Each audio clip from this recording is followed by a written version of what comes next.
عظمت سیدہ کا باب بڑا وسیع ہے. ذالک الذی یبشر اللہ عبادہ الذین آمنوا وعملوا الصالحات. یہ وہی عظیم بشارت ہے جو اللہ نے اپنے ان بندوں کو عطا کی ہے جو صاحبان ایمان بھی ہیں اور صاحبان کردار بھی ہیں. ویسے بشارت ملنی بھی انہی کو چاہیے جو صاحبان ایمان بھی ہوں اور صاحبان کردار بھی ہوں. یہ وہی عظیم بشارت ہے جو اللہ نے دی ہے ان بندوں کو جو صاحبان ایمان ہیں اور صاحبان کردار ہیں. یا اللہ وہ کیا عظیم بشارت ہے. قل میرے حبیب تم کہہ دو. اچھا ہے بشارت اللہ کی، کہہ دو تم. کیا کہنا ہے؟ پہلی دفعہ تو ہو نہیں رہا.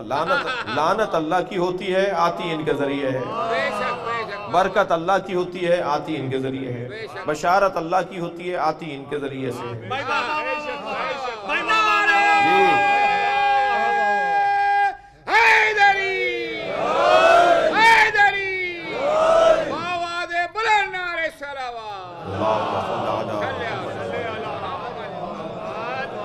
اگر تھوڑی تھوڑی سی جگہ بنا سکتے ہیں تو زحمت فرمائیں کچھ آگے آنے کے لیے. ایک صلوات پڑھتے ہوئے کچھ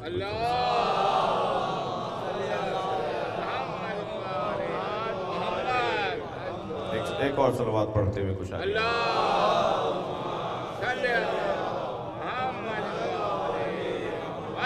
اس سے بہتر اور بلند صلوات پڑھیں.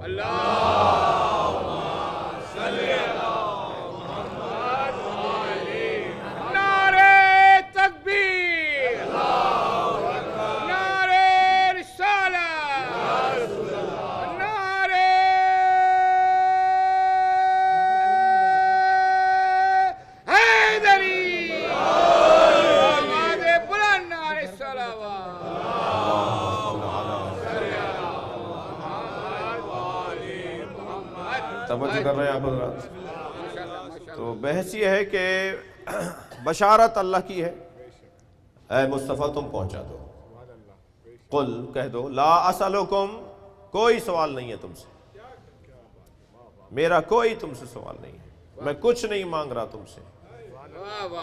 لا اسألکم، کچھ نہیں مانگ رہا میں تم سے. اجرن، اپنی محنت کی اجرت. اور محنت بھی کوئی معمولی محنت نہیں ہے. ما اوذی نبی قط کما اوذیت، کسی نبی نے اتنی اذیتیں نہیں اٹھائی جتنی اکیلے مجھ مصطفیٰ نے اٹھائی ہیں. کیا کچھ نہیں حضرت کو سامنا کرنا پڑا، کیا مسائل کا سامنا تھا، مصیبتوں کا سامنا. مگر کیوں کیا نہیں، ان تمام پریشانیوں کے باوجود میں کچھ نہیں چاہتا تم سے، کوئی اجرت نہیں چاہتا.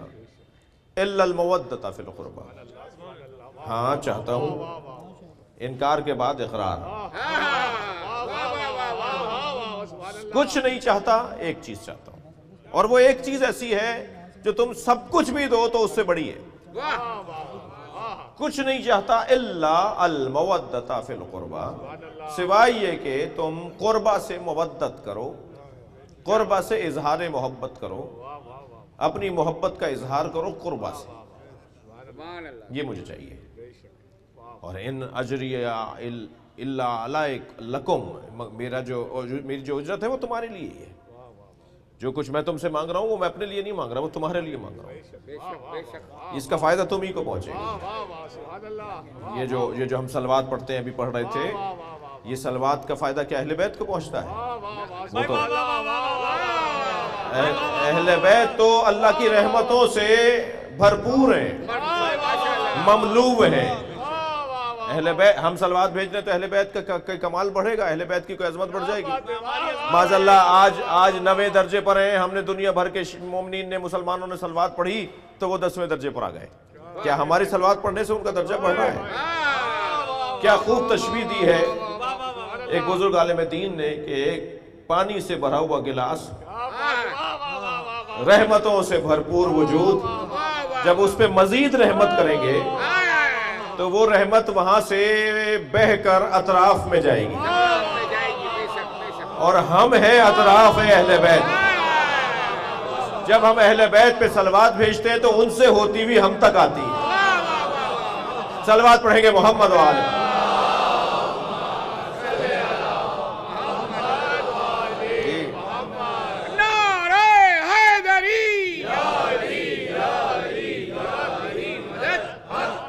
کہہ دو میرے حبیب کہ مجھے کچھ نہیں چاہیے مگر یہ کہ اجرت رسالت، یہ کہ مودت قربہ اختیار کرو، قربہ سے مودت کا اظہار کرو، قربہ سے محبت کا اظہار کرو، یعنی مودت. لا اسألکم علیہ اجرا الا المودۃ. ومن یقترف حسنۃ نزد لہ فیہا حسنا. میں اہل دقت سے تھوڑا سا اس آیت کے اوپر توجہ زیادہ چاہوں گا. بعض اوقات بلکہ اکثر اوقات ایک آیت دوسری آیت کی تفسیر کرتی ہے، بعض اوقات ایک ہی آیت اسی آیت کی تفسیر کر رہی ہوتی ہے. وہ الفاظ کا استعمال، وہ الفاظ کے نشست ایک لفظ دوسرے لفظ کی تشریح کر رہا ہوتا ہے. اور بہترین تفسیر بھی وہی ہوتی ہے جو آیت کی آیت سے ہو. مثال کے طور پہ انا اعطیناک الکوثر، یہ جو آیت ہے اس سے بعض لوگوں کا خیال ہے کہ یہاں کوثر سے مراد حوض کوثر ہے، بعض لوگوں کا خیال ہے کہ اس سے مراد اسلام ہے. اللہ اپنے حبیب سے کہہ رہا ہے کہ میں نے تمہیں اسلام دے دیا، میں نے تمہیں حوض کوثر دے دیا، مگر ہم اس سے اختلاف کرتے ہیں. ہاں اس کا انکار نہیں ہے، مگر اتم میں مصادیق، اعلیٰ ترین مصداق اس کوثر کا وہ حوض کوثر نہیں ہے، اسلام نہیں ہے.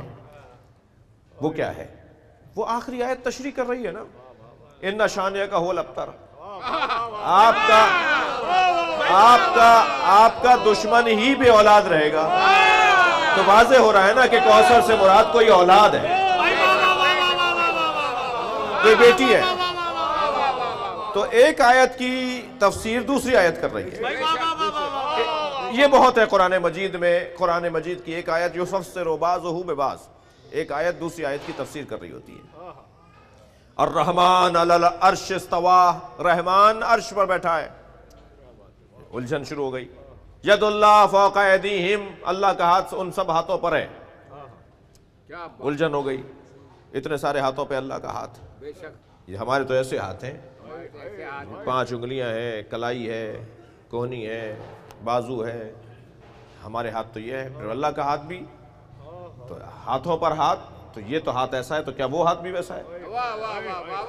اب یہ گلجھن ہو گئی. تو اس آیت کی تفسیر ایک اور آیت کرے گی، اور وہ آیت کہے گی لیسا کمثلہ شیء، اللہ کی مثالیں نہ ڈھونڈنا، یہ ہاتھ تو وہ ہاتھ. صلوات پڑھ حضرت محمد و آل محمد.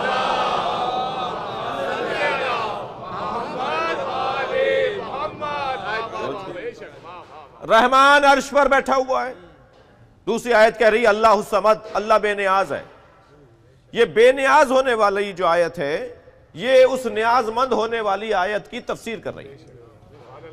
یہاں رحمان عرش سے مراد کوئی خاص جگہ نہیں ہے، عرش سے مراد پوری کائنات. کہاں نہیں ہے اس کا عرش، کہاں نہیں ہے اس کا عرش، صرف آسمانوں پر نہیں ہے. اللہ کہاں نہیں ہے؟ اللہ ہر جگہ ہے. وہ اور بات ہے کہ میں ہر جگہ نہیں ہوں. اور ہم اللہ کو ڈھونڈنے کے لیے جو مسجدوں میں جاتے ہیں نا، تو یہ مسجد اللہ کی ملاقات کی جگہ نہیں ہے. یہ فجر کی نماز اور ظہر عصر مغرب عشاء کی نماز کے اوقات یہ اللہ کے اوقات نہیں ہے. بعض اوقات تو مسجد میں اللہ ملتا ہی نہیں ہے، بعض اوقات بازاروں میں اللہ مل جاتا ہے، اور بعض اوقات تو مصلی پہ اللہ نہیں ملتا. لیکن بعض اوقات بہت سے لوگوں کو موسیقی کرتے ہوئے، حرام کام کرتے ہوئے اللہ مل جاتا ہے، جب ایک مرتبہ ان کا ضمیر بیدار ہو جائے.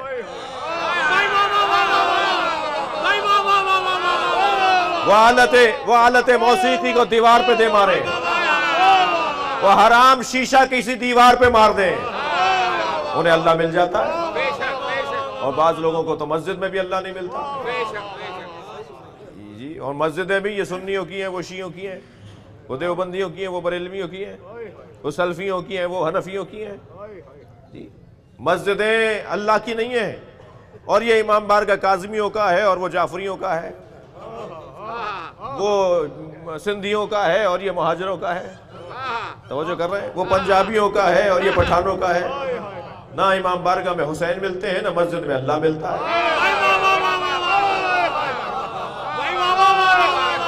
تو ان الجھنوں کا شکار لوگ ہیں، ہم نے تو اپنے آپ کو گم کر دیا. بے شک اللہ گم نہیں ہوا معاذ اللہ، میں گم ہوا ہوں. کسی طرح میں اپنے آپ کو پالوں. وہ جو بندہ کہتا نا تم مجھے جانتے نہیں ہو میں کون ہوں، اس سے کوئی کہے کہ تو اپنے آپ کو نہیں جانتا کہ تو کون ہے. بس جس دن تو نے اپنے آپ کو پہچان لیا کہ تو کون ہے، اسی دن تجھے اللہ مل جائے گا.